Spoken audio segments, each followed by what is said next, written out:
Le temps de l'info continue avec toute notre équipe de chroniqueurs et nous recevons aujourd'hui, nous avons beaucoup de questions à lui poser, ça a déjà commencé pendant la publicité, un expert du renseignement et écrivain. Bienvenue Olivier Mas, merci d'être avec nous dans le temps de l'info. Vous avez passé 15 ans à peu près à la DGSE, c'est ça ? C'est ça. Ouais. La Direction Générale de Sécurité Extérieure, un travail de l'ombre, de la clandestinité, avec des missions dans des zones sensibles qui vous ont mené un peu partout dans le monde, au Sahel notamment, au Moyen-Orient, en Asie. Asie centrale. Asie centrale. Et désormais, vous expliquez ce métier au public. C'est un métier qui suscite beaucoup de fantasmes. Et vous en parlez à travers vos livres, notamment. Cette fois, c'est un premier roman que vous publiez. Il est paru la semaine dernière. Ça s'appelle Le Walk-in chez Flammarion. Alors, le Walk-in, Kesako, qu'est-ce que ça veut dire ? Parce que c'est un terme très spécifique au renseignement. Ouais, c'est un terme anglo-saxon, hein, on l'a reconnu. Donc un walk-in, c'est quelqu'un qui fait un pas en avant, et c'est un volontaire, et qui vient taper à la porte des ambassades de France. Et là, dans l'occurrence, c'est un officier des renseignements syrien. En tout cas, il se présente comme tel et il dit « j'ai du renseignement à vous communiquer ». Donc il y a tout le travail est déjà mâché parce qu'il vient déjà vers nous. Mais après, il faut savoir, est-ce que c'est un vrai, c'est un faux, c'est une manipulation, c'est une pépite ou une planche pourrie. C'est un phénomène fréquent, ces gens qui présentent des candidatures spontanées, c'est un peu ça ? Ouais, c'est très fréquent, voire trop fréquent parfois, parce que ça nous fait perdre du temps.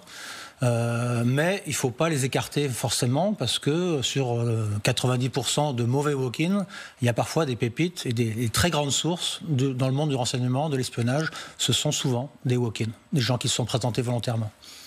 Il y a un problème de recrutement quand on est dans le renseignement. Vous disiez de la difficulté de ces walk-in, justement, de distinguer si c'était plutôt une source d'information précieuse ou un cadeau empoisonné. Mais d'une manière générale... c'est la clé en renseignement humain, en tout cas. C'est pas les renseignements techniques, des écoutes et des interceptions. Donc, il faut recruter des sources humaines. Et un service de renseignement, il va être puissant, efficace. Il va pouvoir donner du renseignement à ses autorités politiques s'il a des belles sources de renseignement. Donc, c'est vraiment la clé du métier. Comment est-ce qu'on les scanne, en quelque sorte ? Comment est-ce qu'il y a des signes qui tout de suite vous disent « bon, ça c'est fantaisiste, ça marchera pas » ou « tiens, quelqu'un qui pourrait être éventuellement intéressant » ? Alors, il y a les rigolos, ça se voit très vite. Hein, on voit le discours n'est pas cohérent, mais ceux qui ont bien travaillé, préparé leur affaire, c'est quand même plus compliqué. Alors, on essaye de les amener à donner du renseignement précis sur notamment des numéros de téléphone. On leur dit « donne-moi un numéro de téléphone, c'est qui ce numéro de téléphone ?» On met ça en interception et on écoute ce qu'on obtient. Et donc, c'est cohérent ou c'est pas cohérent. Donc, c'est très difficile pour un faux walk-in de passer entre les gouttes. Alors, le roman, vous avez choisi qu'il se passe essentiellement, en tout cas, il s'ouvre au Liban, à Beyrouth, que vous connaissez bien. Hein. En tout cas, à Beyrouth, oui, le Liban, c'est un pays qui m'est cher. J'ai passé de nombreuses années.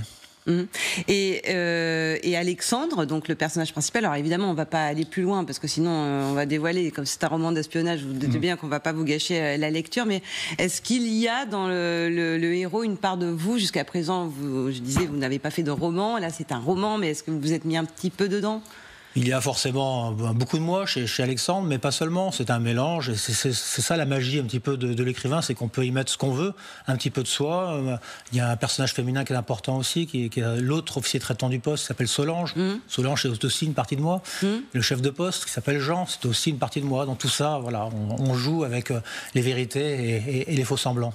Oui, Claire. Vous expliquez très bien dans votre livre comment on recrute des agents. Est-ce que psychologiquement, il y a des traits qui font un bon espion et à l'inverse, des traits psychologiques qui font qu'on ne pourra jamais être un bon espion ? Alors sur l'espion, l'officier de renseignement ou la source humaine qu'on essaye de recruter ? Peut-être la source, puisque vous parlez du walk-in, des espions que vous recrutez. Oui, donc la source humaine, la bonne source qui dure longtemps, c'est un métier qui est compliqué. Hein. Souvent, les sources, elles n'ont pas une longévité importante. Elles se font souvent détecter. Donc il faut quelqu'un de très discret. Il ne faut pas un gros ego. Bien que l'ego, ça soit un levier important de recrutement, donc ça nous aide à recruter. Mais si on recrute quelqu'un qui a un trop ego, il va être tendance à en faire un peu des tonnes et se faire détecter assez rapidement par les services locaux. Donc il faut être discret. Et il faut le pousser et l'entraîner à être discret pour aller chercher ce qui nous intéresse, poser des questions de billets, jamais trop direct, ne jamais montrer qu'on est très intéressé par le sujet qu'on souhaite développer. Donc voilà, c'est des petites techniques. Il faut des gens réceptifs et on fait un bon binôme entre l'officier traitant et la source. On travaille ensemble, quoi. Quelle est la motivation de ces sources la plupart du temps ?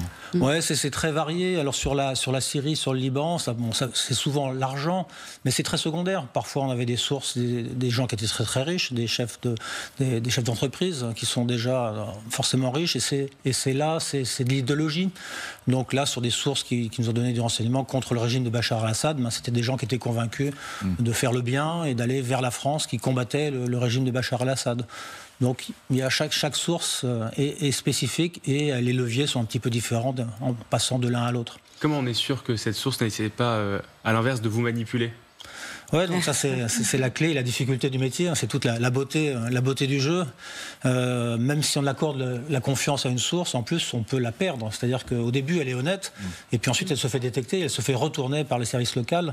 Et donc ensuite, 2 ans après, cette source qui était magnifique et on pouvait lui faire confiance, eh bien elle nous fait des petits dans le dos. Donc il faut toujours garder à l'esprit qu'on peut se faire manipuler par sa source, et il faut toujours remettre les choses en question. Donc on la suit, on l'écoute, on voit on la connaît, et on essaye de voir s'il y a un changement de comportement, s'il commence à stresser, etc. J'en ai eu des sources qui étaient excellentes et qui sont en Asie centrale, où tout d'un coup on voyait que ça avait changé. Vous repérez les signaux de la fébrilité dans le regard aussi. Et parfois je m'étais fait personnellement avoir par ces signaux, parce que je me disais tiens, la source elle est en plein divorce, donc c'est pour ça qu'elle est stressée.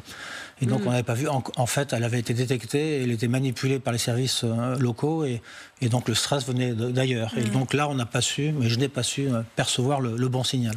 Vous avez été pendant des années quelqu'un d'autre finalement. Il y a quelque chose une part de schizophrénie dans ce choix-là, et peut-être aussi quand on est romancier. C'est quoi votre rapport à la schizophrénie ? Non, alors c'est ça. Je ne pense pas qu'on soit des schizophrènes. Non, mais évidemment, c'est un terme de pathologie, et je le disais plutôt... Bien sûr. Mais c'est vrai que c'est compliqué. On a plein d'identités, des doubles, etc. Mais je pense qu'à chaque fois, on garde le cap. On sait toujours, dans le creux de notre tête, alors on a un esprit compartimenté, mais on sait qu'on est l'espion, et donc on se présente sur un autre nom, on a une autre mission, on parle d'autre chose, on manipule, mais on doit toujours garder le cap. Voilà, et donc c'est vrai que moi en tant qu'écrivain, je suis écrivain sous pseudonyme, donc c'est sûr que j'ai fait 15 ans à la DGSE, puis là je continue à avoir encore pratiquement une double identité, puisque c'est ça. Mon identité véritable et mon identité d'écrivain, mais finalement ça me va comme une seconde peau. Le pseudonyme sert à quoi dans ce cas-là ? Je ne veux pas forcément... Je veux pas forcément, c'est ma dernière ligne de défense. Je ne veux pas faciliter le travail de personnes qui voudraient du mal, qui voudraient se servir d'une cible. Il ne faut pas qu'on me trouve aussi facilement. Est-ce qu'aujourd'hui, maintenant que vous avez quitté le monde du renseignement, même si vous continuez d'en parler, d'expliquer comment ça fonctionne, est-ce que c'est un univers qui vous manque ou pas du tout ? Ça m'aurait manqué énormément, parce que j'y ai vraiment mis beaucoup de moi. J'ai la passion du renseignement, de l'espionnage, j'adore ça. Dès que je commence à en parler, on me dit que j'ai les yeux qui pétillent. Mais donc justement l'intérêt, c'est de pouvoir continuer à travailler sur le renseignement, à raconter des histoires d'espionnage au travers de ma chaîne YouTube, de mes livres, de mes conférences. Donc finalement, je suis parti, mais je baigne encore dedans.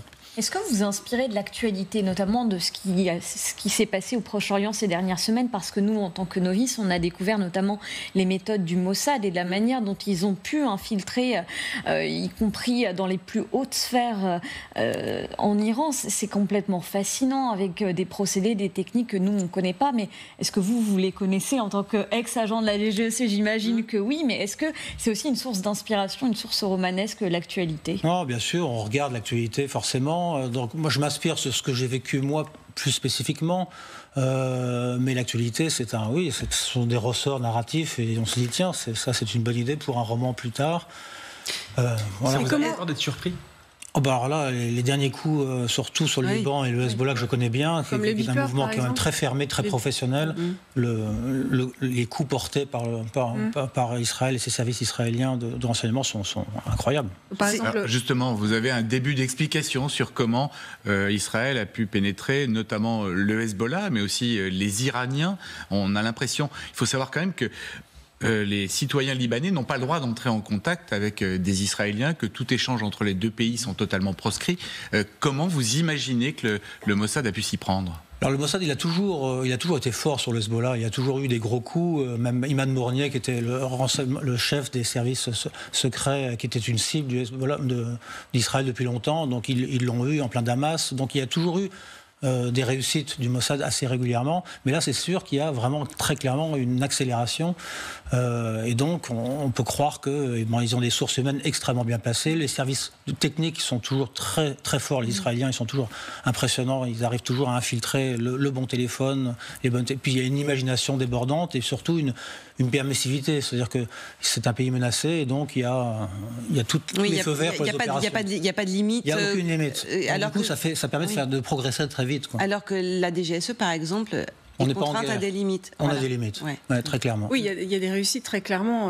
Tout le monde a en mémoire l'affaire des beepers notamment, mais il y a aussi ce fiasco du 7 octobre. Comment est-ce que vous expliquez cet endormissement peut-être des renseignements, des services de renseignement israéliens ? Oui, vous savez, le monde du renseignement, c'est jamais du 100%, et donc il y a toujours des grosses erreurs. Mais on peut aussi, le 11 septembre évidemment, c'était une grosse surprise. Donc il y a des fautes comme ça qui sont consubstantielles du renseignement. Et parfois, on peut se reposer en se disant on a des bonnes sources humaines. Et ils pouvaient se le dire, on a excellemment de très bonnes sources humaines en Iran, de très bonnes sources humaines au Hezbollah. On doit se dire qu'on a de très bonnes sources au sein du Hamas. Eh bien non, parfois, il y a une source qui est mal tenue et qui veut bien récupérer l'argent des services israéliens, mais qui finalement donne du faux renseignement. Ça veut dire que l'un, grosso modo, explique l'autre, à savoir que les Israéliens pensaient avoir infiltré suffisamment le Hezbollah, le Hamas, les Iraniens, pour se croire à l'abri de tout ce qui pouvait arriver et ne pas voir ce qui était grosso modo comme une évidence, puisqu'ils ont vu des choses, ils n'en ont pas tenu compte en fait. Absolument. Les sources qui permettent d'obtenir un résultat extraordinaire aujourd'hui, elles sont déjà recrutées depuis plusieurs mois, plusieurs années. Et donc du coup, il y a eu effectivement, comme vous le dites, très justement, un sentiment de toute puissance et qui a permis de cette erreur-là manifeste. Il y a parfois des erreurs politiques, stratégiques, en l'occurrence de sécurité, plus que de renseignement. Peut-être par exemple pour le 7 octobre. Les informations existaient et on n'en a pas tenu compte dans les cercles à la fois sécuritaires de renseignement et politiques évidemment. Est-ce que ça vous est déjà arrivé d'être victime de décisions, on va dire, politiques et pas dans les renseignements et d'éprouver une forme de frustration, d'incompréhension par rapport à des décisions ? Oui, bien sûr. On travaille sur le terrain et puis parfois la décision politique arrive en contre ce qu'on mettait en place. Et donc on a les sources humaines aussi qui venaient vers nous parce qu'on avait une politique qui allait dans le bon sens, de leur point de vue. Et puis finalement on les perd parce que la décision politique est allée à l'inverse de ce qu'on attendait. Donc oui, c'est fréquent. Est-ce que l'actualité ne nous montre pas que les renseignements sont d'autant plus nécessaires aujourd'hui ? Est-ce qu'il y a une accélération comme ça de l'utilité des renseignements ? On essaye de faire des économies à un tout bout de champ sur nos dépenses publiques, mais je pense que le renseignement, on y met de plus en plus d'argent. Donc je pense que déjà la décision politique, elle est là évidente. Il faut plus de renseignements, plus efficaces.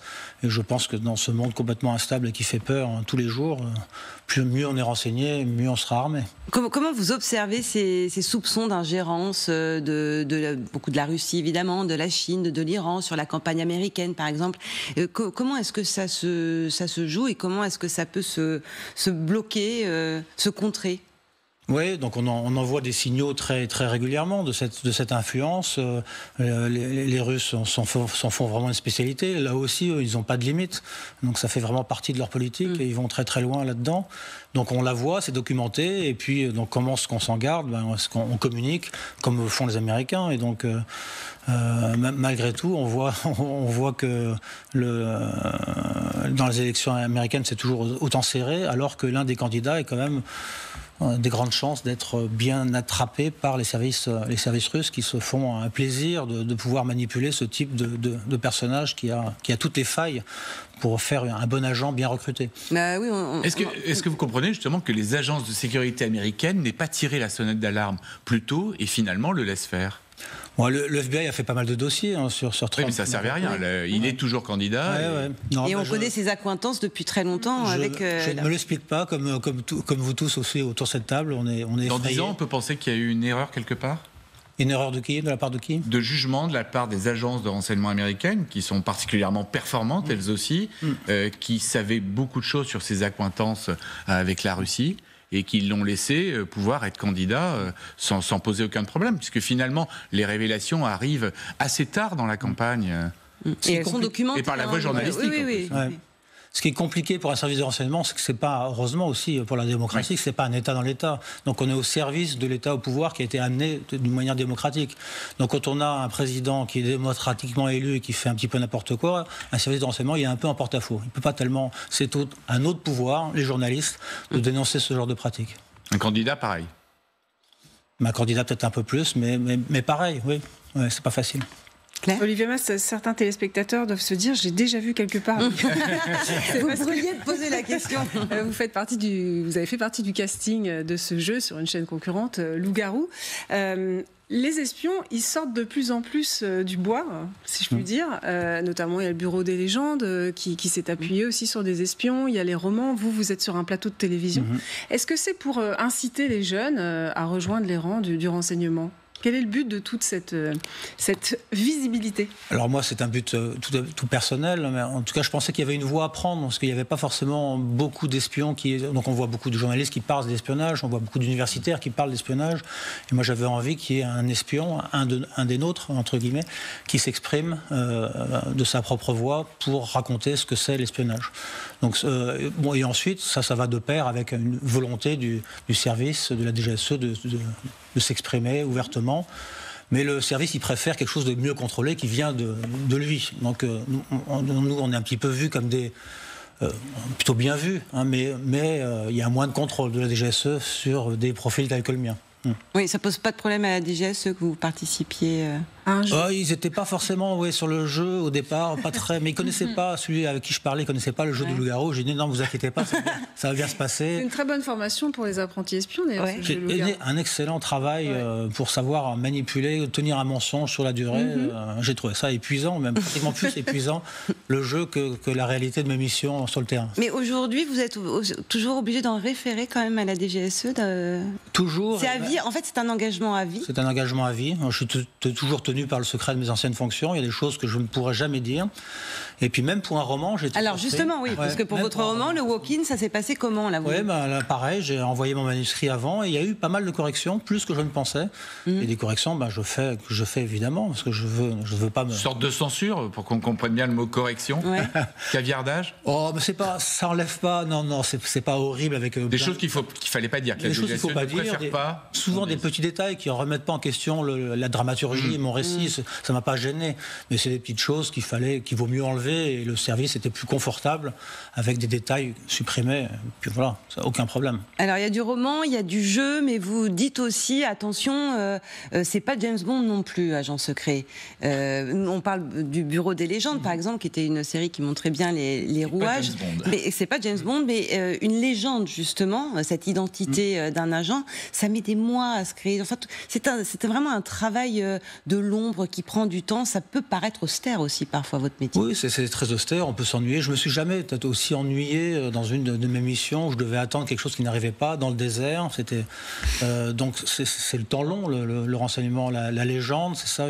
Quand on fait un métier sous légende, j'ai été officier sous légende au début de ma carrière, et donc ça dure 1 an, 2 ans avant d'être envoyé sur le terrain. Donc on vit notre fausse identité, on se fait des amis avec notre fausse identité. Comme ça, si jamais on est pris par l'adversaire, on dit appelez cet ami, il vous dira qui je suis. Je suis vraiment Monsieur Dupont, professeur d'histoire qui fait de l'humanitaire. Oui.